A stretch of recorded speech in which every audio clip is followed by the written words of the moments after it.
Good morning, good afternoon, guys. Welcome back to another Geek Tavern. As always, it's me, Sean, and I'm joined by Mike. Hello. And today, Aaron didn't want to join us, so we're going to have Cody joining us. If you follow anything else on the channel, he's done a couple of reaction videos with Mike. So, yeah. I'm here. And today, we're going to be talking about Mike's recommendation, our Halloween episode of A House of a Thousand Corpses, directed by Rob Zombie. I believe this is Rob Zombie's first film, right? Yes. Yeah. I believe so. And, yeah. I should know that. I'm about 99% sure. Somebody will correct me somewhere. Yeah. Yeah, so I had never seen this. I don't know if I said that when I picked it on last episode, but what a fucking ride. Sure is something. Every 5 minutes, you didn't know which direction it was going to take. Yeah, so basically the movie follows four teenagers, I would say. They're basically the main characters, other than the evil psychotic family. Yeah. Are they? Did they explain it whether or not that's supposed to be like Dr. Satan's family, or is it just like some psychos that live where Dr. Satan was allegedly hung? This is part of a trilogy, so maybe they go into that. Okay. But as far as this movie goes, no, I have no idea. Yeah. The movie was just a lot of slaughter and randomness. Yeah. So I'm not going to be able to find these on the whim. I know that one of the kids is played by Chris Hardwick. Yeah. Chris Hardwick and Rainn Johnson. Right. Rainn Wilson. Yeah. Are the two male characters, teenagers. Yeah. And I'm pretty sure those are like the only two, because I didn't recognize the women at all. Yeah, no, I don't know them. What's it? Bill and Jerry were their names. Bill and Jerry. And then Denise and the other one that I don't know the name. I don't think that. The one was like super irrelevant. Like she hardly said anything. Yeah. The one that was dating Jerry, they don't like. Right. I don't think they say her name at all. Jerry did have quite a bit of spotlight, though. Yeah. I really did like his character for the comedic relief. When did the movie come out? I wanted to take a guess. 2003. Okay. So, I mean, Chris Hardwick had been on, like, G4 and stuff by this time. Okay. But, like, this is like the first movie he's been in. Pretty much the only movie he's been in. Like, the first scene where he was in the car, and this is not in any way, shape, or form shaming him, but like, I was like, was Chris Hardwick like chubby? Yeah. Like, but when he stood up, he didn't look that that chubby or anything. I saw because the opening credits are after a little bit of the beginning of the movie, and I saw Chris Hardwick's name, and I was like, what the fuck? Why are you in here? Yeah, I think I literally had the same reaction. Yeah, the movie starts off with it's like an old-timey couple of different things. It's like horror stories or whatever, and then it's like a commercial for Captain Spaulding's Museum of was it Museum of Murder and Mystery or something like that? Yeah, something. And then so there's like so I thought that like Captain Spaulding was like the bad guy. Yeah, that is the first thing I thought. Yeah. Seeing his character, it reminded me of Twisted Metal. Yeah, so hard. We didn't get really any answers to that, but he is very clearly by the end connected somehow. Yeah, somehow. Yeah, so it begins with Captain Spaulding's like little commercial, and then it cuts to a gas station where Captain Spaulding's is like a museum of murder and mystery, and also a gas station, and also a fried chicken place. Yeah, it's just like a bunch of fucking bullshit, random shit. So like some dudes come in and like try and hold up Captain Spaulding and his buddy, and yeah, I forget who the other guy was. Just some random dude, and then they're like, "Fuck you," and they end up killing both of them and surviving. And how nonchalant they were about the entire thing was great. Yeah, they didn't care. Well, Spaulding's buddy was literally in taking a shit, and the two robbers come in, and then his buddy recognizes the one. He's like, I don't know his name. Billy Bob, that's you. Yeah. You work down at the hardware store or some shit. While his buddy's in the background screaming to put his mask back on. Yeah. He takes his mask off and then... Yeah, Captain Spaulding just didn't give a single fuck. No. No, I literally thought he was gonna kidnap the kids and then somehow get Yeah, so the rest of like the characters. after that, like he kills them, and then it cuts to the opening credits, and then it shows the kids on their drive, and they have to stop at Captain Spaulding's place because they ran out of gas because Gary didn't fill up the gas tank like Bill asked him. What they say, he put like $2. $3. Yeah. Yeah, and I mean, I'm sure at the time that was more Probably than what it hit sounds you a little like. bit. Yeah. yeah, and so they stop at Captain Spaulding's, and I thought that, like you said, he was gonna kidnap them or something. Every time that like they were talking to him, I'm like, when is he going to like reveal that he's the bad guy? I thought it was really clever, and it's probably a very normal thing movie-wise to do. But I can't remember if it was Jerry or Bill. Probably Jerry, because he's the more high-strung one. Jerry comes out and he's like, "You're not gonna believe what's in there." So I thought that like there's blood and like dead see the bodies dead and body. shit. Like, because I thought it was that, gonna be that kind of movie where they find the corpse. They're gonna see the two corpses of what they just shot. Yeah. Mm. So I just thought it was clever that they kind of played the audience that way. They're like looking around all of these like really shitty looking like displays of The fish man. yeah. Well, those were all boy. horror characters, Yeah. like from history or whatever. And Spaulding's just like casually mopping up the pools of blood of the people that he killed. They probably thought it was for effect. Yeah. If they knew it was blood or thought it was. Yeah, blood. he's only in a clown costume during the opening scene. And Yeah, because when he kills the guys, he's like, "Damn it, they got blood on my good clown suit." and then Never thought that actor sounded like that. Had never heard him talk. I don't know his name. Sid Haig is his name. Never heard him talk. So like when he started talking, I'm like, "Oh, because it's kind of normal." Yeah, just a normal sounding guy. But it fit the character well, I think. Yeah. Oh no, he did a great job. I don't know what kind of thing I was expecting, but Yeah, he's a regular in Rob Zombie's thing. That's the thing with this movie. It's like, you know how like certain directors have their like people that they work with, like when Tarantino always works with Samuel L. Jackson or whatever. But Rob Zombie has like 5 people that he always just brings. It's like his wife, Sid Haig, while he was still alive, Right. and then I forget his name, Mosley, Bob Mosley or something like that. okay. The dude that played Otis. I Okay. forget. Oh, okay. Yeah. He's in like everything that Yeah. he does. And then later on, the guy who plays Grandpa Munster, Yeah. I forget his name. He was in Fugitive. I don't know if you remember us talking about it. He was in a lot. He wasn't in this one. This was before he got him. But I thought the cop was him. Oh, yeah. The one with the soul patch mustache. Yeah. I thought it was him, but it's not him. I'm not sure who that guy is, but he looks super familiar. So they go. What they're doing is they're like going across the country and like they're writing up like off the beaten path like attractions, I guess. Like a novel about Yeah. shit you find on Yeah. on a travel. And so they're like, oh, Captain Spaulding's Museum of Murder and Mystery is the perfect thing to add to this, whatever. Yeah. So they go on the tour, which is like 5 minutes of like a haunted house thing.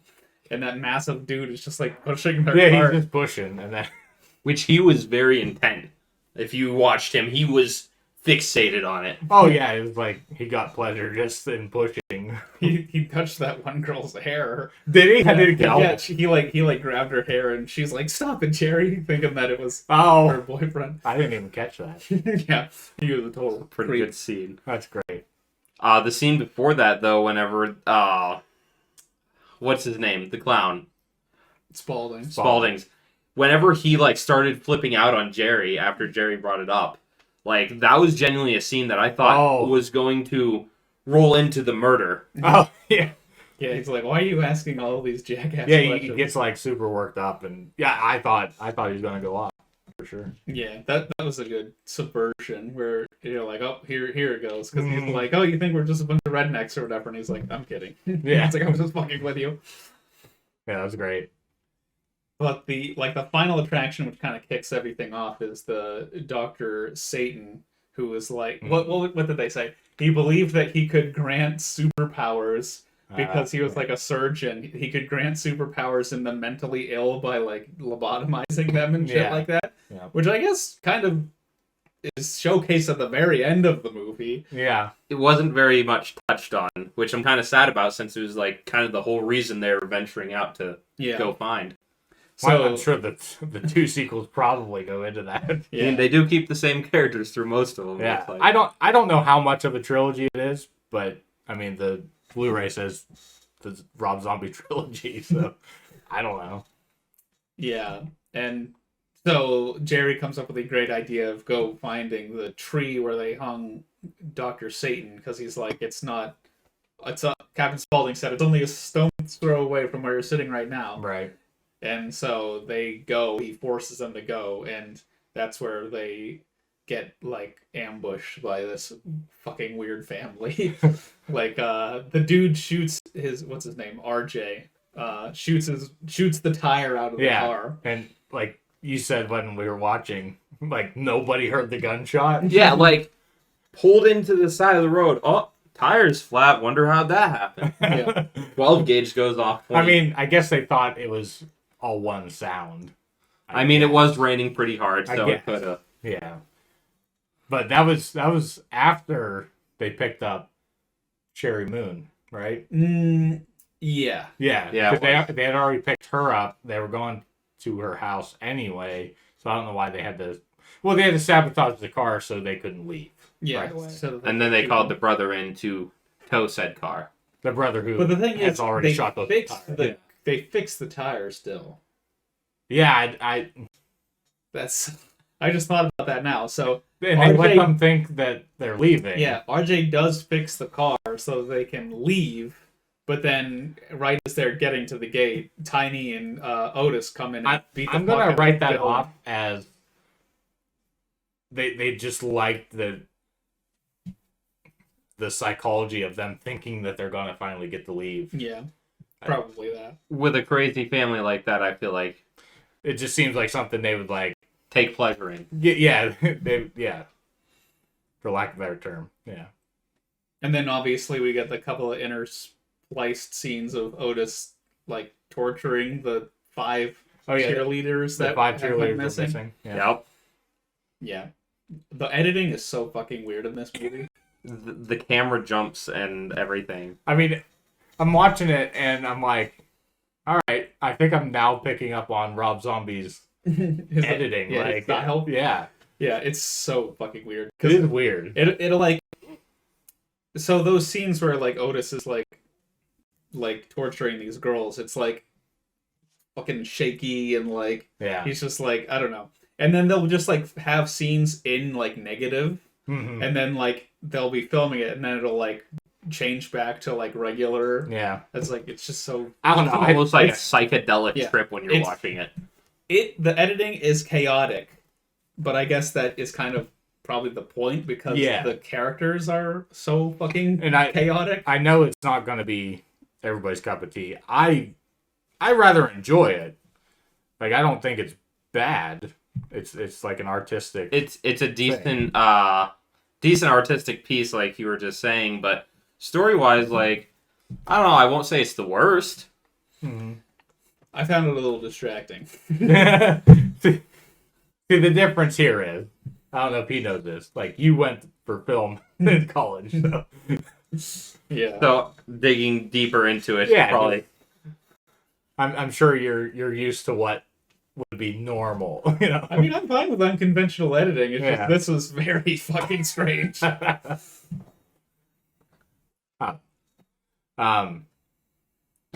Yeah. So when they first get to the house, like you just know something's off, obviously. Well, there's like there's like a bunch of shit like nailed to the front door, isn't there? It's like all baby dolls. Yeah, it's like a bunch of dolls nailed to the fucking front door. Even Sherry Moon, because I don't know characters' names, she even says like, these are my baby dolls. And then proceeded to say that she Rob nailed Zombie's- him. Rob Zombie's wife. Yeah. Yeah, her name was Little Firefly or Baby Firefly because Okay. the mother's name was Firefly. So that's who they called her. Is the mother it's not the lady that plays the Stifler's mom in No. Okay. She does look a lot like Yeah, I didn't think it was her because at this time is when American Pie was made anyway, so just looked a little older than.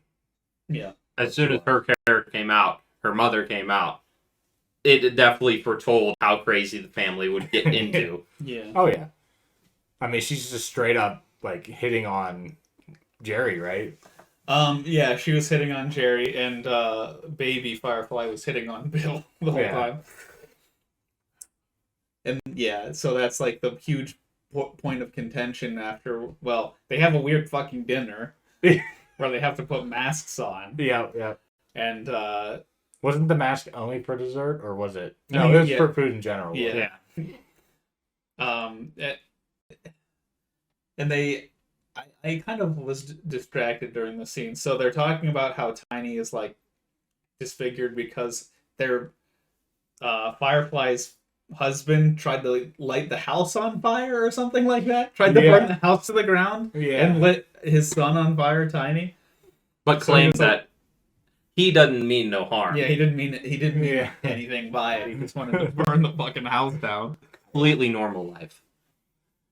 Is the dad Dr. Satan? Maybe. Because it's very strange because there's like obviously Tiny is like deformed, and then Otis and RJ are fine, but then like during scenes whenever the teens get captured, there's like jars full of like fetuses, like on the shelves of like deformed fetuses. So Otis brings one like with him. Yep. Yeah, Grandma was it? Go wake Grandma. And then he brings down like the fetus or something. Oh, was that? I don't know. Yeah, it was fucking weird.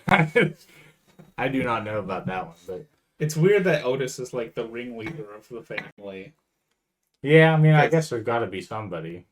Yeah, and he's the more I don't know, Joker style character. Yeah, more active role. He's the one that's like killing people. What's the other one? The tall, not the Tiny. not Tiny, the long hair one. RJ. Like, you can tell he's just muscle. Like, Yeah. he's not going to be the ringleader kind of The thing. one with the bear pelts. Yeah. He's wearing the bear pelt. And then very, very badass scene. Yeah. Then after the dinner, they have like this weird like comedy show. Yeah. Yeah, like I think it's like the dad or the uncle or something. It's just like screaming. I think he's grandpa or something, isn't he? Screaming profanities. Yeah, like. And then like the only person that's laughing is Jerry because he's a fucking freak. I feel like if they would have let anyone live, they would have let Jerry live just for the fact of his curiosity. I mean, that's true. I thought they were going to the whole way through the movie. I mean, he made it the most unscathed, really. I mean, he got his scalp. I was gonna say, but... Firefly scalped him. I wouldn't say he was unscathed. Yeah, and then for the longest time, like. And then he was like strung up, and Otis was just casually throwing knives at him. Oh, I don't remember that part. Which that was a great scene, by the way. The police show up. Oh, okay. Because it's Otis and I think the grandfather, and the grandfather started screaming something about TV, and Otis grabs a knife and just says, "Don't test me." Yeah. It was a really awesome scene showing that there is mutual like arguments between them, and I remember that part. I don't remember them throwing knives at him. But anyway. Yeah, Otis was just like throwing knives at him. Because when it first showed him like strung up, I thought there was a knife sticking out of his head. And it's just kind of beside him. Yeah, it's just like next to his head, and then he throws it and it like hits like underneath his arm. As he's sitting there half conscious, half not. Yeah. Yeah, so like you said, they had this weird like talent show thing, and then Baby Firefly comes out and is like basically just lip syncing. Yeah, it's like Betty Boop song. She was doing pretty good. Yeah, and gets all flirty with Bill or whatever, and sits on his lap. Yeah, Denise is just like, "We're fucking leaving." Yeah, I'm surprised it took the girls that long to snap. Yeah. Yeah, that's true. And then that's when RJ comes back with the car fix, right? Yeah. Yeah. And they're going to leave, and then Otis and Tiny stop them from leaving and kidnap them. Ambush them. Yeah. Because they have to get out to open the gate. Open the gate. Which I appreciate how simple the ambush was. They literally just came up and just started bashing them. Yeah, they were like, he was pretending to be a scarecrow. And then, or like a Halloween decoration. Because it happens on Halloween Eve. Right. And apparently that's their time to kill. Not Halloween, but Halloween Eve. Mm-hmm. No, because the next day, it is Halloween. Well, it's a process, but... Yeah. They celebrate Halloween Eve. Yeah. Yeah. As a big holiday for them. Yeah. So, and then they just start torturing them. I mean, they don't even, like, leave Bill alive long at all. No. He taxidermizes him into the fish boy or whatever. Merman. He was the unlucky one that got made of an example first. Or the lucky one. Yeah. I don't know about that one. Well, he got to be dead first. But he didn't have to live through it. Yeah, I don't know exactly. So, I don't know. So then, obviously, like, Denise was on the phone with her father and was like, hey, we're going to be late or whatever. And then he is an ex-cop who was like, they haven't showed up yet, look into it. So the cops go and talk to Spaulding. And yeah, I forgot about that whole there's a subplot. more confrontation there. And then they find the car with one of the dead teenagers in it, the car that they were driving. Mm-hmm. And then they're like, okay, we're going to go investigate. And that's when the cops go to, I don't even think they give the name of the fucking place that they're staying at, but like their farm, basically.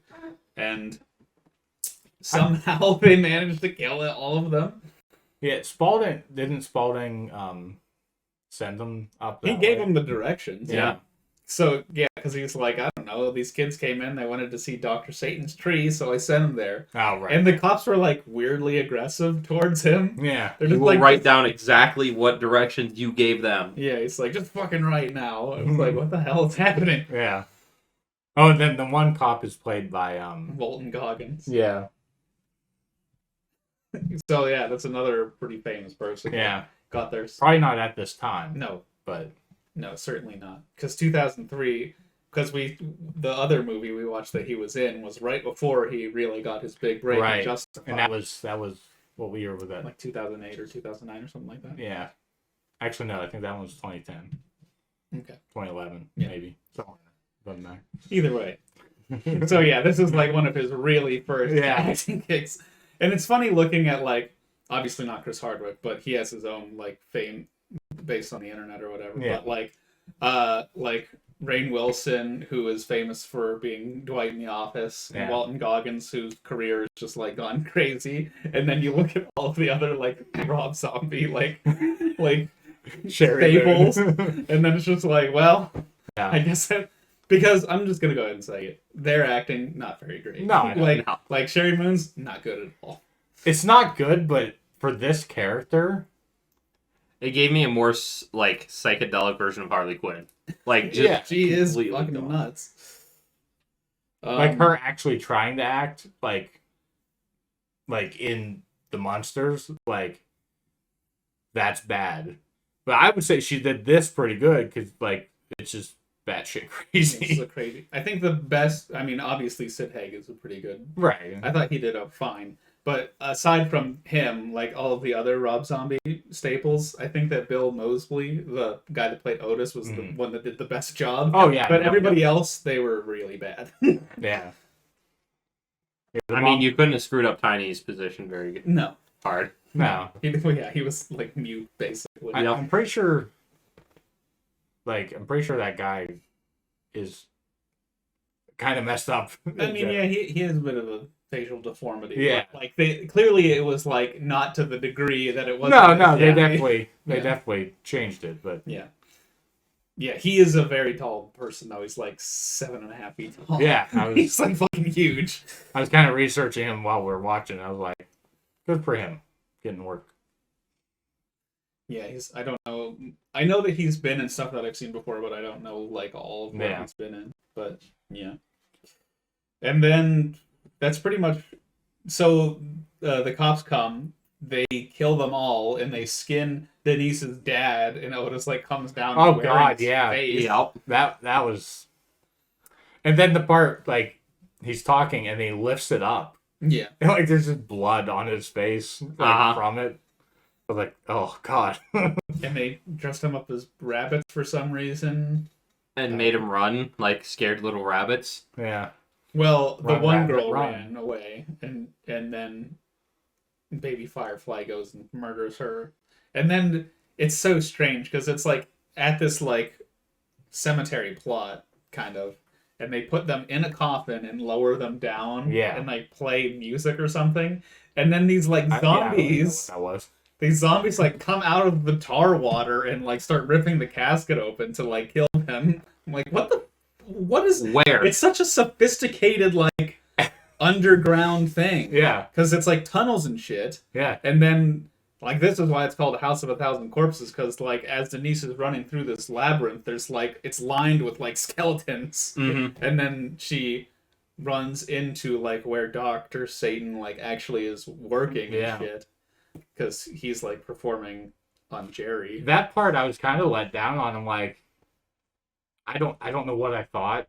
Like I was almost thinking like a house where they have like bodies on display or something. Yeah, I thought that like it was kind of gonna be like Captain Spaulding's like thing was gonna be the House of a Thousand Corpses. But... And I thought when they were doing that tour, I forgot to say this earlier, when they were doing that tour thing, I thought that those were going to be actual bodies. Like we were going to find out that they were. I was hoping that one of the bodies would have been like one of the fresh people that he just killed. Right, yeah. Like with the sack over their head or something. Yeah. I thought that's where we were going with it, but I was kind of let down that it was just like because of a hallway and a bunch of skeletons. Yep. Yeah. Yeah. It's so... And then I was not paying attention to this part of the movie. I'm just going to say that. That's But fine. it was whenever Denise was like... So she... Jerry and her, like, he's like screaming for help and he's like, they're eating me. And then she thinks that he sees him, but it's like some dude just wearing the bunny thing. And like, that person didn't attack her, right? They like took her clothes and shit. Yeah. I don't remember. Like I said, I wasn't paying attention, so I don't know exactly. I mean, it happens happened. rather quickly. Like, yeah, They just took her like bunny suit and then just left her alone. Like, I just don't understand the point of it. I didn't. Yeah, unless it's like other survivors that are just like living in the caves. I don't. But that know. doesn't really make sense either. Yeah. No. I don't know. But like I was saying, with the Dr. Satan creating like superheroes or whatever, we kind of see that whenever Denise goes in there and sees that like he's like lobotomizing Jerry or whatever, and there's just like a bunch of other random people there like with weird food masks on. Yeah. It's a lot of weird imagery in this. And then like some like he like comes out and he's wielding this huge axe and he has like glasses on, like binoculars. Yeah. And he's like it's clearly like a creation. And it's some kind of later on he takes like this little breathing apparatus thing off. Yeah. And That like was but that he was takes cool. it off to like let out liquid from what I assume is his mouth. The shots that I think are funny from this is it like zooms in on Denise's face and like two orbs Yeah. on her face, and it's just like, what the fuck is happening? And it's like, so is he like a machine? Yeah, he's like person? mechanical or something. Because there was definitely What's machines. inside your suit, bud? Yeah. It's very weird. So I do not know what that creation was. Yeah, he chases her down, and then she like escapes because he like smashes a support pillar or something. Yeah.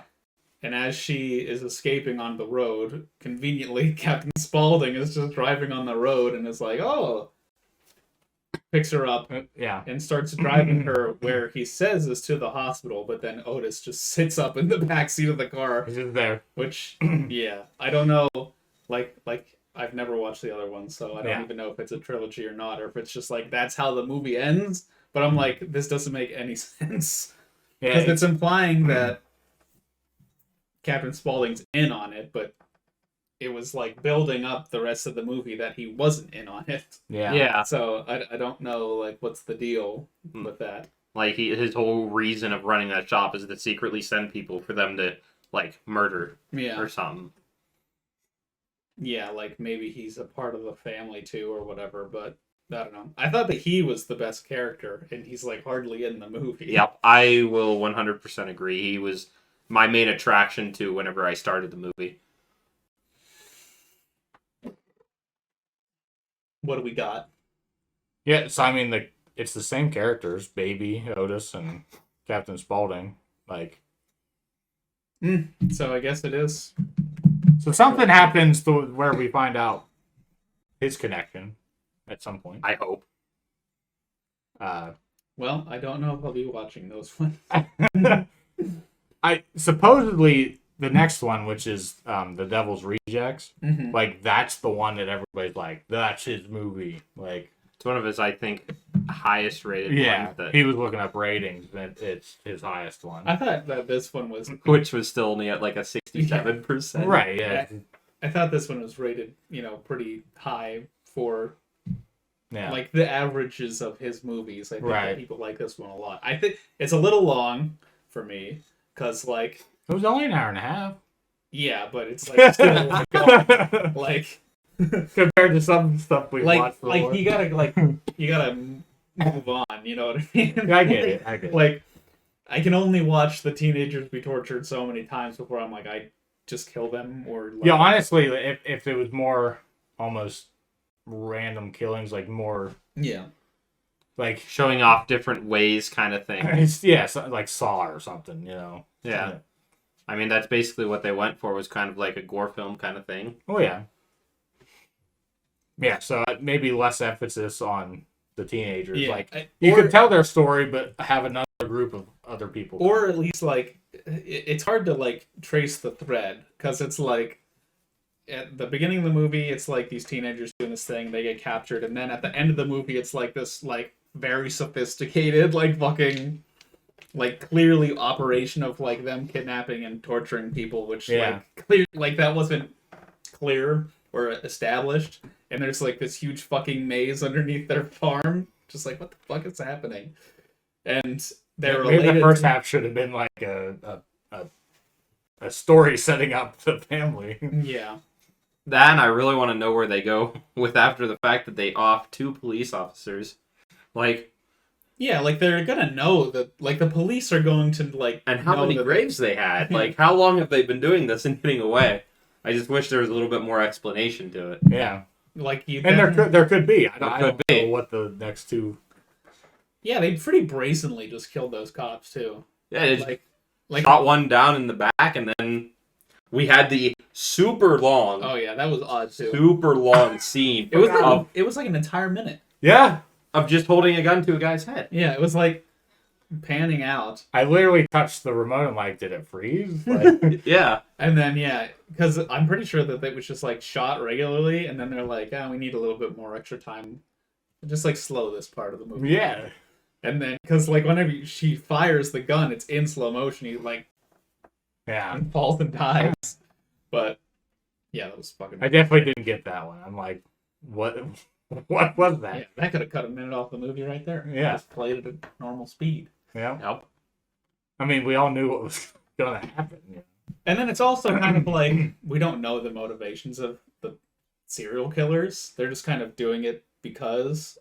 But then it's also touched on a little bit that it could be a satanic ritual thing. Yeah. Because Otis is dressed in the it has face paint and the he comes out upside down the black crucifix metal on his head, as well as them burning the bodies towards the end of the movie as well. Yeah, it's a huge bonfire that splits off into a pentagram thing. Right. Yeah. So they hardly explain anything. Yeah, I mean they're clearly with the next title being The Devil's Rejects. I feel like there might be some more explanation. It could be. Might hurt me to say it, but I kind of want to watch it. No, I totally plan on watching them. I figured when I was thinking about suggesting this movie, I was like, I can't put you guys through a Rob Zombie trilogy. That is kind of rough. But maybe you should stick to music, Rob. I was really enjoying the beginning of the movie, and then like halfway through, I was like, "This is something's got to give." You know what I mean? Like you got to cut some fat off of this. Yeah, I get it. But definitely after watching it, I definitely feel like Rob Zombie himself, if he put the initiative in, could have made a very good Twisted Metal movie. The whole time we were just sitting there. I don't know if you've ever played Twisted Metal. Yeah. Like it would have been amazing. I mean, could still be amazing. It could still happen. I think they're making a live action show. Yeah. Fingers crossed. That Rob I mean, Zombie's it's one of the happening. directors. Huh? I mean, TV shows have multiple directors. Oh yeah, he could do an episode. Maybe he could do an episode. I don't know. I mean, if I'm thinking it, I mean, how many other people probably thought of it? He was already tied in. Like he did the soundtrack for 3 and 4, so like he has a history with it. So I think it makes sense, but I don't think that established Hollywood is that big of a fan of Rob Zombie. No, especially with the lukewarm reception a lot of his movies have gotten. Yeah, well, the monsters might have killed it completely. Yeah, I don't know. Well, the thing is, it's mostly the writing, right? Like that's what everybody was saying about the monsters. Like if the writing was good, like I have a modicum of faith in Rob Zombie to be able to film and direct something, right? You know, with the appropriate material. But like he said, I'm pretty sure he wrote the script, so everybody's like, "This is dog shit." Yeah, no, pretty much every criticism of him is he should not write the movie. Yeah, because like people don't have a problem with his directing, assuming that he wrote and directed. He did. I think he did. He yeah. did, yeah. So like, there was some. I think good all stuff. of his movies he's written and directed. There was some good stuff in here that they could have like. So I think that I don't want to like compare it to his Halloween movie or whatever, but like at least with the Halloween, it's like established material, right? And like sure he changes some shit up of whatever, but like I feel like his direction is just like it's easier off of things that have like he's not creating himself writing. Yeah, so I get it. I don't know if I would call this better or worse than that movie. I wasn't super into that movie either. Yeah. Especially the second one. Well, I don't think I'll ever watch that, so. Yeah. Haven't watched it myself. Don't think I will. It's something. People are... I've seen a clip. People are mad because he makes Michael Myers talk in that movie. Is that what it is? He, like, says something? At the end, he kills... Spoilers. At the end of the second one, he kills Dr. Loomis. I thought he killed Dr. Loomis in the first one. No, he's alive. He just survives being whatever it was. Oh, yeah, because he, like, crushed his head or something, right? Yeah, he's alive. He writes the second book. He's a dick in the second movie. But, yeah, so Michael, like, takes his mask off, and it's just, I forget the guy's name. He plays Sabretooth in the X-Men movie, like the old original X-Men movie. Michael McDowell. Yeah. So he takes his mask off, and he's got a big beard in this one, and he just says, "Die." He stabs him. All right. Yeah. We got this. Also, like 15 minutes after, like the stupidest shit you ever seen. So you're already pissed off. We got to watch it now. We got to see Michael Myers' face in the new Halloween movie. Like we did. It was very odd. Yeah. I didn't like it. The movie was okay. I just didn't like seeing his face. Yeah. That's a discussion for another time, maybe. Yeah, so we're getting off topic. Rob Zombies. House of a Thousand Corpses. It's an odd title, considering that you don't really see it until the very end. Yeah, I always say House of a Thousand Corpses, but there is no A. It's House of 1,000 Corpses. Yes. I was going to say, so whenever I was like, it was like the middle of the movie, especially whenever Otis like rips the screen back and it shows Bill as like the fish guy. Oh yeah. I was like, so this is like the real like Captain Spaulding's House of Murder and Mystery. Right. Yeah. Like I feel like that's kind of what like they were kind of like paralleling, because Captain Spaulding's place is like full of like obviously not, you know, it looks shitty. It looks like It's your normal gas station. Yeah, it's where your, you it's find your the normal gas off station. the beaten path, Yeah. like across country, like little attraction place. Little hick But town. then that one was going to be, but the thing is, they only did it with one. Like there was only one creation. Yeah. So I was like, it's like this is going to be the real one, but it only actually. Honestly, it should have been a movie of like, almost like a video game where there's different bosses of like creations that Dr. Satan has. It would have been cool Yeah, if he that'd did be something cooler. unique with each and every one of the teens that. Yeah, like Got they captured. have to almost defeat like each one. I don't know. Did he, Hire me, Rob Zombie. did he score the movie too? I'm sure. I don't know. He was just like fully involved. I honestly can't remember any bit of music, like any piece of music in the whole thing. So There wasn't anything that just kind of like stood out. Yeah, I know. Your basic kind of Rob Zombie metal. Yeah, there was something. Oh no, there was something. There's a scene with Baby, and she literally says they're at the Pussy Liquor, oh yeah, and there's a Rob Zombie song of the same name, and she literally her dialogue is what is in the song. Totally forgot about that. that scene is also useless. Why? Like Yeah. that doesn't. I think it was just to tie the song in. Yeah, it was just supposed to be like a. And I joke. don't know if the song existed before or after the movie. Either way, it's still Sherry Moon on the song. Yeah. He uses her on songs all the time for like female characters in the background. But yeah, that was very odd because, like I said, the dialogue that was completely. completely unrelated to the rest of the movie. Like I felt like they tried to relate it in like the sense that they got done killing these people, they have extra money, they're gonna go out, drink, have a good time afterwards. But like there was just no correlation. What did they buy there? Just alcohol? A ton of booze. Like $100 and some worth of booze, like $180 some $180. dollars worth of alcohol. Yeah, I don't know. Yeah, and it was a poor attempt at comedy because the one dude's name was G. Ober, but they put another O in there, so his name was Goober on his name tag. Goober. Yeah, it was so. He was a stupid. goober. He was a goofy goober. He got tipped though for it, so Yeah. Go buy yourself a new name tag, Goober. I mean, she's just walking around in a thong and assless chaps or some shit. Rob Zombie really likes to show his wife off in his movie. he likes to show a lot of women off throughout all of his movies. Yeah. Specifically his wife. Specifically his wife. I mean, she is like nude in one of the shots in this movie. It's in one of those weird editing ones where it's like it's kind of unclear. It's supposed to be. I don't know if it's like supposed to be like a clip show or you're like you know like the next slide or whatever. But yeah, she's naked in one of those. Yeah. Well, at least we got one good thing of the movie. One. I don't have much else to say. But yeah, I got nothing else. It is certainly a Rob Zombie. Was it worth the hour and a half?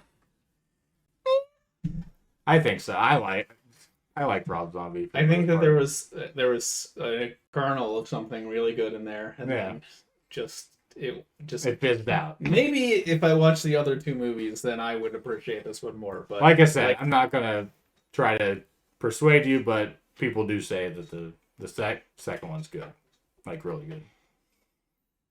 Well, as far as Rob Zombie could be good. I guess it's rating time. It is. Cody, since you're our guest, do you want to go first? On a scale to 1 to 10? Yeah, that's usually what we do. Yeah. You can have your own rating system if you want. I'd give it a solid 5 out of 10 just because it's average. I'd watch it again if it was with a group of people to like just see their kind of reaction to it. Yeah. But I wouldn't watch it again by myself. Yeah, most definitely. Yeah, I agree with that. Yeah, I'll give it like a 4.5 out of 10 because I just on the virtue of it is Rob Zombie's first movie. He did pretty well for his first movie. Like, it's hard to make movies. I'm not trying to disparage him for that at all. But just like some of the choices, specifically in the editing bay, did not fly with me. And story elements don't really make any sense. Yeah. And they don't use the best character in most of the movie. So. That's true. I'll agree with that. I wonder if he's more prominent in the second two. I'm going to echo 5. I think it's an all right average movie. Yeah, Yeah, worth a watch at least once, I think. Yeah. I don't know if I'll ever watch it again. No, I don't if know somebody if I will else ever wants to watch watch it again, maybe. But Maybe at a party, somebody throws it on. I don't know why. maybe they just really like Rob Zombie movies. Hey, Each this, their own. this is somebody's favorite movie. I'm sure it is. And more power to you. Probably quite a few people's favorite movie. Yeah, you're actually probably right. As of what I hear, Actually, yeah. Devil's Rejects is a lot more people's favorite. Yeah, So. yeah. So, with Aaron not being here, I don't know how we announced this, or is he going to send the video, or is he just... I don't think so. No, he's not going to send a video. He just sent us what his recommendation is going to be. I would prefer him to send a video, but Yes. if not, I'll just say it here. We're leaving that in. Yeah. Calling you out. He is recommending Georgetown, which I've never heard of. I have before. no idea what the hell this is. It is a 2019 movie starring Christoph Waltz. Is his recommendation. So I looked up what it is about, and it looks like it's like a political type movie. So if you don't want to be spoiled for Georgetown before next episode, make sure to watch it, because we'll be having a spoiler discussion about it, just like our spoiler discussion on House of a Thousand Corpses. I hope you guys enjoyed the episode. Thank you, Cody, for joining us, because Aaron didn't want to record with us this week. Thank you for having me. If this happens again, you're... Because he's not doing anything important. Nothing at all. I'm not going to give him any credit. Make sure to like, comment, subscribe, and all that fun stuff, guys, and happy Halloween.